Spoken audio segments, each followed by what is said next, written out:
Bonjour et bienvenue. Que ce soit en signant un bail, un contrat de travail ou même en cliquant sur J'accepte en ligne, on passe notre temps à conclure des contrats. Aujourd'hui, on va décortiquer un peu les règles du jeu qui régissent tous ces accords en droit français. Des règles qui nous protègent et nous engagent, souvent bien plus qu'on ne l'imagine. Au fond, tout part de cette question. Un contrat, c'est une promesse. Simple, mais la vraie question c'est, que se passe-t-il si cette promesse est rompue? Eh bien, ce n'est pas du tout laissé au hasard. Tout ça est encadré par des règles très précises.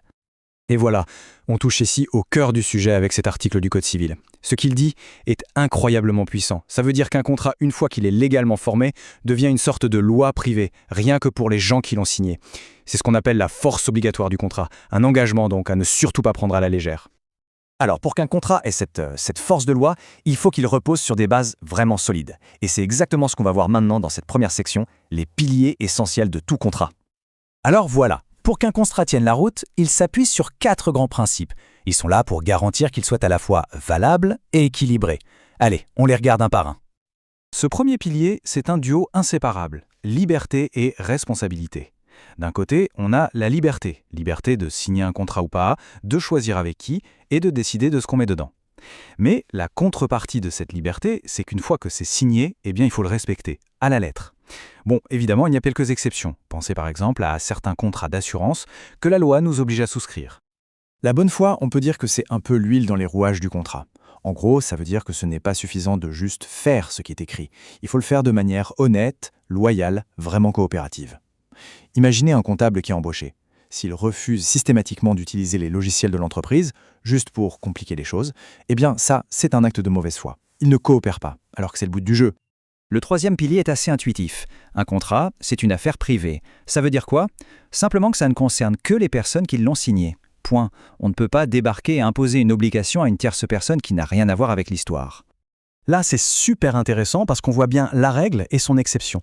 La règle, c'est l'exemple de Monsieur Dupont. Son contrat de travail, ça ne concerne que lui et son employeur, personne d'autre. Mais alors, il y a cette exception fascinante qu'on appelle la stipulation pour autrui.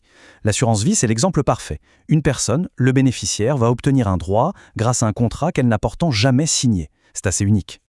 Le dernier pilier, c'est un garde-fou. C'est un peu le bouclier qui protège la partie considérée comme la plus faible, typiquement le consommateur ou le salarié. Alors c'est quoi une clause abusive? C'est une petite ligne dans le contrat qui crée un déséquilibre énorme, un avantage vraiment injuste pour l'une des parties.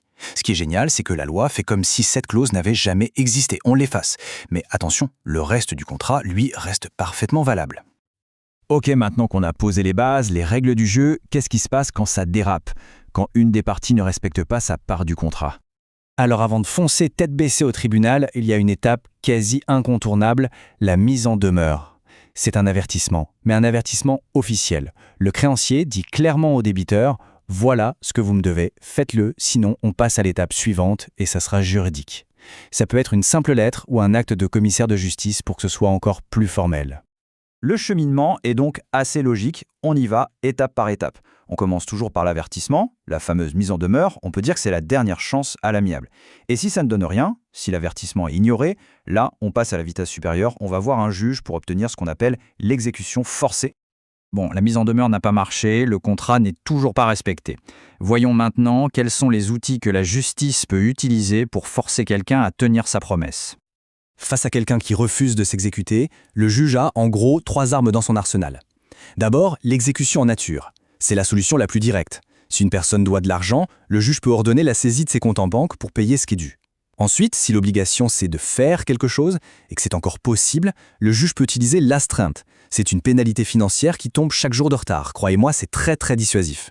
Et enfin, si ce qui était promis n'est plus du tout possible à réaliser, eh bien le juge va ordonner une compensation financière. C'est l'exécution par équivalent. On transforme l'obligation non respectée en argent sous forme de dommages des intérêts. Mais parfois, forcer l'exécution, ça n'a plus de sens, ou ce n'est tout simplement plus possible. Dans ces cas-là, la seule solution, c'est de mettre un point final au contrat. Voyons comment on peut faire ça. Alors attention, avant même de parler de rupture définitive, il y a un mécanisme de défense très intéressant. Dans les contrats où chacun doit quelque chose à l'autre, on les appelle contrats synalégamatiques, il y a ce qu'on appelle l'exception d'inexécution. En clair, c'est le droit de mettre sur pause sa propre obligation tant que l'autre n'a pas rempli la sienne. Par exemple, un employeur peut tout à fait suspendre le versement du salaire si son employé ne vient plus travailler sans donner de nouvelles. C'est une sorte de légitime défense contractuelle. Pour mettre fin à un contrat de manière définitive, il y a deux grandes options. Et attention, les conséquences ne sont pas du tout les mêmes. D'un côté, on a la résolution. Là, c'est radical. On anéantit le contrat de manière rétroactive. C'est comme s'il n'avait jamais existé. On appuie sur Rewind. C'est la solution pour un contrat instantané, comme une vente. De l'autre, la résiliation. Ici, on met fin au contrat, mais seulement pour le futur. On appuie sur Stop. Le passé, lui, reste intact. C'est la logique pour les contrats qui durent dans le temps, comme un abonnement. Au final, ce qu'il faut vraiment retenir de tout ça, c'est qu'un contrat, ce n'est jamais juste un bout de papier. C'est un véritable engagement, un pacte qui a force de loi. La vraie question à se poser est donc, avant de signer, prend-on vraiment le temps de lire les règles du jeu ? Merci pour votre attention.